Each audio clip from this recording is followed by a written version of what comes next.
O mundo sempre esteve lá no hemisfério norte, né? E nós estamos isolados aqui no continente, aqui no subcontinente, aqui da América do Sul.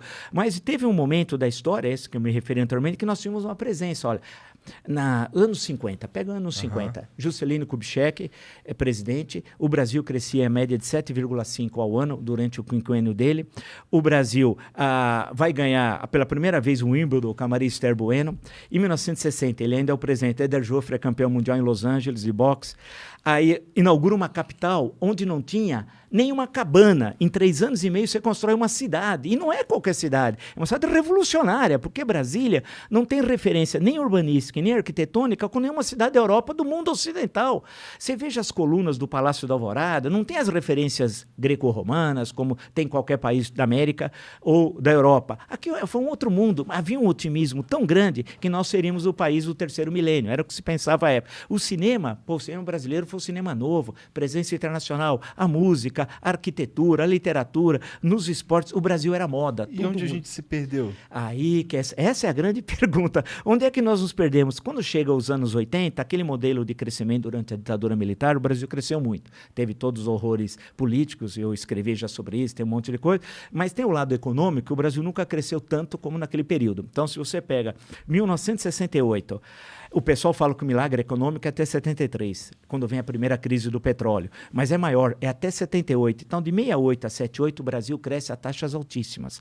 E aquele deslocamento campo-cidade, as cidades crescem também muito rápido, o país se industrializa. O Brasil foi, em 1980, era o maior parque industrial do hemisfério sul.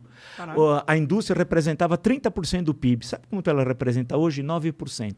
É uma loucura, né? Então, era um país... A gente retrocedeu. Retrocedeu, nós demos grandes saltos para trás. Aí nos perdemos com a crise da dívida externa em 82, porque o Brasil se endividou e parte da dívida do Brasil não era juro fixo, era juro móvel. No governo Carter, os Estados Unidos meteu o pé pelas mãos economicamente e a inflação foi de 2 dígitos, o que anual, o que para os padrões americanos é uma coisa altíssima. E a taxa de juros também subiu. Então, e aí teve 2 choques de petróleo, 73 e em 79, quando o preço do petróleo aumentou muito e o Brasil importava 2/3 do que consumia. Na época, a Petrobras só conseguia produzir 1/3. E então, o Brasil ficou... Bem, nós tivemos tentativa. Os postos de gasolina fechavam sábado e domingo, porque tinha de racionar, né? Aí queriam inventar um negócio chamado Simoneta, que era um papelzinho que a gente chegava e entregava. Teve todas aquelas tentativas de resolver o problema. Mas veio a crise, aí o Brasil não conseguiu pagar. Tanto que em 82, o México estourou e o Brasil era o maior devedor. E não tinha condições de honrar a dívida, nem pagar os juros e amortizações, quanto mais o principal. Aí nós começamos a tropeçar economicamente, aí veio os planos de estabilização, o Cruzado 1, Plano Bresser, Plano Verão, Plano Collor 1, Plano Collor 2. Né? Muitos planos. Tudo fracassando. No Cruzado se congelou preços, salários e mercadorias, preço de produtos. Você Todo mundo sabe que isso não funciona. Mas na época foi um sucesso. O primeiro mês, deu certo no primeiro mês. Foi assim, olha, porque a inflação era muito alta, então de uma hora para outra os preços pararam de subir. E como o pobre é que paga a conta da inflação, porque o salário dele não é corrigido e os preços eram corrigidos. Aí, a popularidade do Sarney foi nas alturas e tal. E teve cenas as mais grotescas, teve fiscal do Sarney, que ele inventou uma categoria chamada fiscal do Sarney. Qualquer um de nós podemos fiscalizar uma tabela, porque os preços tinham tabela, independente de onde fosse. Então, um Guaraná, em qualquer lugar ele tinha de custar R$1,50. Não importa se fosse no hotel mais chique ou no boteco da esquina. É absurdo, porque você tem os custos da empresa, não existe. Mas aí foi um sucesso. Parece uma tática do Talibã, né? Não, era uma coisa de tentar, porque se queria resolver o problema da inflação. O que aconteceu? Não só não resolveu, como a inflação foi subindo. Nós chegamos a ter inflação de 1.700% ao ano. É que vocês não viram e muitos, os que viram, esqueceram. Nós chegamos na primeira quinzena de março de 1990 a ter 84% de inflação em 15 dias. Era aquela história que você precisava pedir 2 chopps, porque se você pedisse agora, meia hora depois estava mais caro. Porque 84% em uma quinzena é uma loucura. Eu lembro de um comercial da Casa e Vídeo, dizendo que poderia comprar a prazo e era apenas 50% de juros. Não, porque nós chegamos a inflação, era uma loucura. Então, aí todos esses planos fracassaram e a inflação não parava de subir, a economia tropeçava, mas mesmo assim as empresas funcionavam, o que mostra que o empreendedor brasileiro é nota 10. Porque você imaginou como é que você ia comprar do teu fornecedor, se a inflação a mensal muitas vezes era de 50%, você comprava aqui, mas na hora que você ia vender, já o preço já tinha subido. Então, você tinha dificuldades assim de controle de estoque, era uma coisa assim tenebrosa. Aí veio o governo Itamar Franco, que ninguém lembra, foi o melhor presidente dos últimos 50 anos do Brasil, o Itamar, durante 2 anos e meio, que ele era vice. Transição, inclusive. Período de transição, aí vem o Plano Real. Aí veio o Plano Real, que não tinha nada dessas maluquices de congelar isso. O Plano Collor não só congelou preço, mas congelou ativos financeiros. O que é o ativo? Conta corrente, poupança. De uma hora para outra você não podia sacar nada.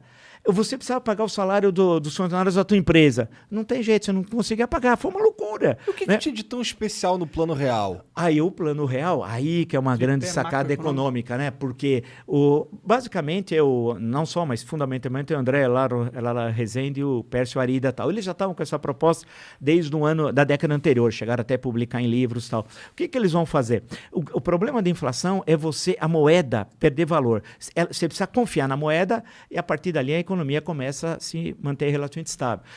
Aí o que eles fizeram? Fizeram a transição da antiga moeda para o cruzado. E em 2 meses teve a URV, havia uma unidade referencial de valores.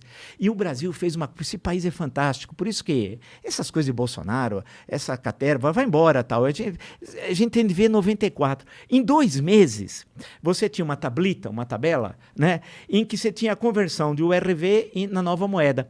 E deu tudo certo, porque na padaria você tinha 2 moedas. No ônibus, 2 moedas. Nas grandes empresas negociantes, tinha 2 moedas. Eu lembro que eu sempre observava o Aloysio Mercadante.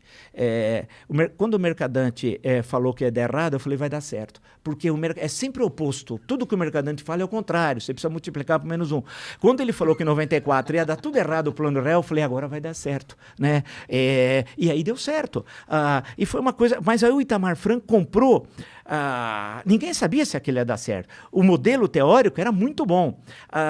E deu certo. Tanto que o dólar começou a ser cotado. É bom lembrar que você comprava com 0,86 centavos do real $1. Era o contrário. Era assim. E conseguiu organizar a economia de uma tal forma e a moeda passou a ter valor, que nós não tínhamos, porque a gente não sabia.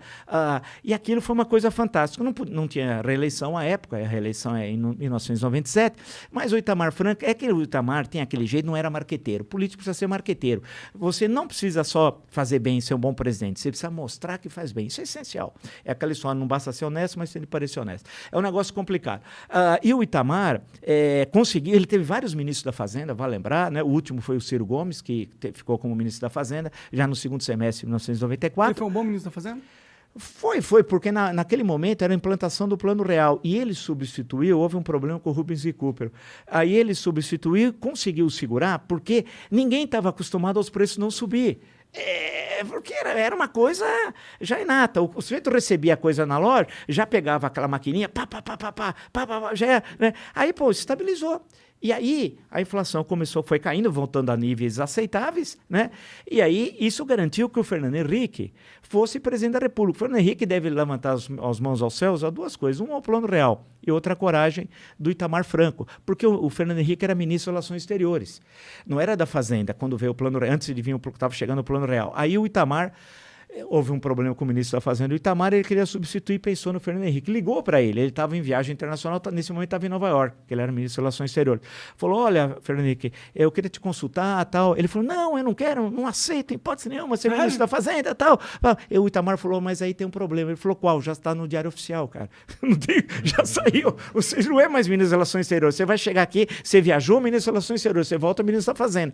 E aí começou a implantação do Plano Real, do qual, politicamente, ele acabou hiper favorecido, né? Tendo em vista que ele tinha dificuldade de ser, ele era senador, de ser reeleito deputado federal. Ele sabia que o Senado ele não tinha chance em 94. Tanto que no final de 83, ele falou, você é candidato a deputado federal, tal, aí veio o Plano Real, caiu no colo dele. A história é assim, a história é surpreendente, né? E aí ele em junho de 94, o Lula estava em primeiro disparado, né? E aí lança a candidatura dele e ele ganha no primeiro turno. E em 98, ganhou outra vez no primeiro turno, as 2 vezes do Lula. Mas fez um governo que, de um lado, teve essa estabilização em relação à inflação, mas foi muito pouco ativo no campo do desenvolvimento econômico. O Brasil cresceu muito pouco. Claro que ele teve crises internacionais, teve a crise da Rússia, a crise asiática, problemas complicados que a moeda nossa aqui teve de ser desvalorizada, teve momentos complicados de crises internacionais e o Brasil não tinha reservas monetárias suficientes para segurar ataque especulativo da moeda. Hoje o Brasil tem uma reserva imensa, que vem, inclusive, ainda desde os governos do PT. Então, você consegue assegurar caso tenha um ataque especulativo. Naquele momento não tinha. E aí ele termina o segundo governo melancolicamente, né, em 2002. Né? Se você for dar uma olhada no governo de 2002, até no Ministério, pega o segundo semestre, eu nem lembro os nomes, eu pego os nomes e falo, mas quem é esse cara? Né? Foi muito ruim. E aí vem as eleições de 2002 e o Brasil passa a seguir um outro caminho. Mas, finalmente, nós conseguimos vencer a inflação, que parecia que era impossível de vencê-la. Agora, claro que foi uma tremenda vitória, mas aí o país parou de crescer, o Brasil precisa crescer, né? E nós temos todas as condições de crescer. O que a gente precisa fazer para crescer? Estabilidade política, né? Estabilidade política é indispensável, competência política e quadros políticos. Né? Falta pouca coisa, você vê que é pouco, hein? Eu tava pensando que tu ia me dar uma resposta, investir aqui, investir ali, mas não é muito mais complicado.